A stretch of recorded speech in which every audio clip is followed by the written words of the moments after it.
Hi guys, so my name is Ronak and this is the third task provided by the Sparks Foundation, which is about unsupervised learning, and task is finding the number of clusters for the iris plant dataset. Here I have imported some libraries for data analysis purpose. I have loaded the iris dataset using read underscore sys method from pandas library. Using describe method, I have give this is the description of the dataset. Describe method only gives description for numeric data types. There will be no description for object or string data type. There is species column in the object data type, so there will be no description for that.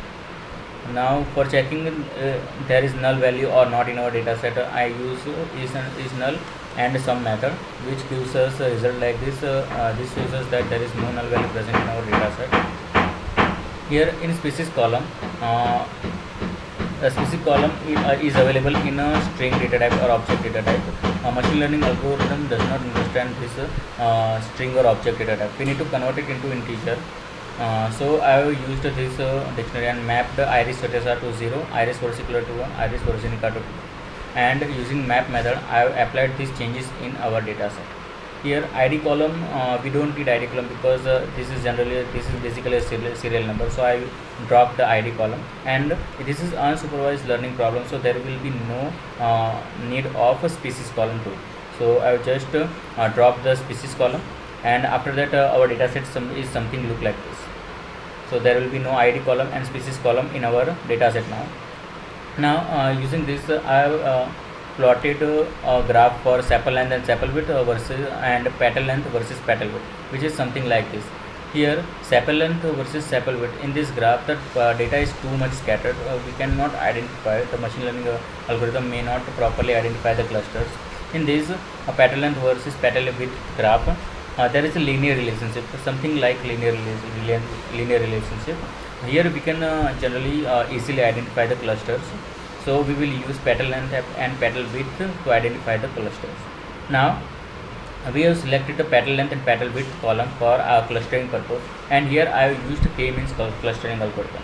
For that I have imported the k-means algorithm from sklearn.cluster, and for WCS or inertia we have written this code, and to check how many number of cluster we needed, we used algo method. So here algo is add cluster 3, so we will use the cluster number of cluster equal to 3, and I applied this number of cluster in this and underscore cluster equals to 3, and initialize with algorithm k-means plus plus.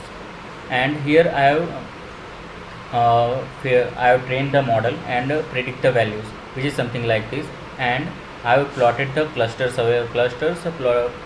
plotted by the k-means algorithm, which is something like this.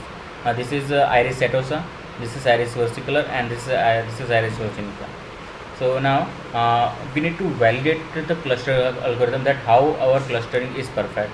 For that I have used sklearn.matrix and some of the validation techniques, Silhouette score, adjusted random score, Jaccard score, and confusion matrix.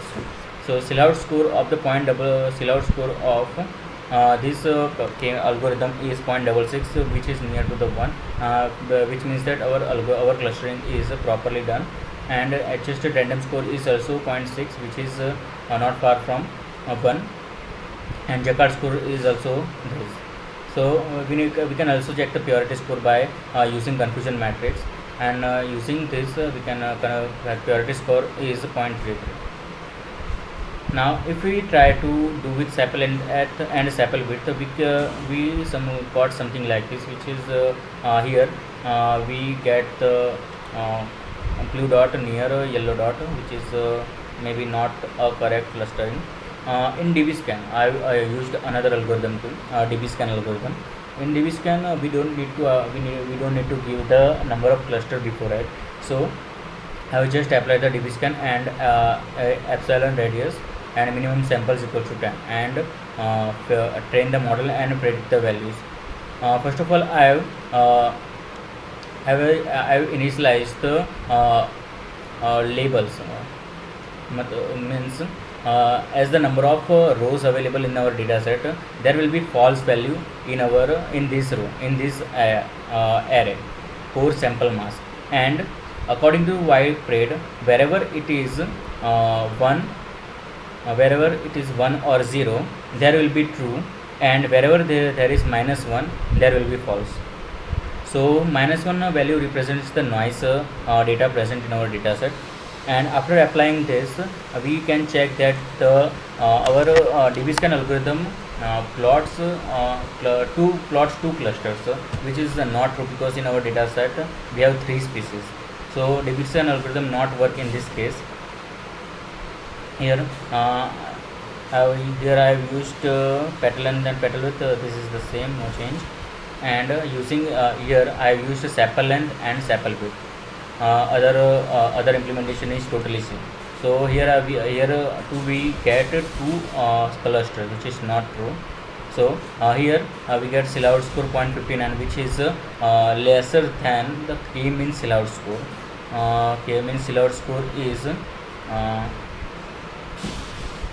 0.66, which is greater than DBScan algorithm. So we can try to use K-means algorithm.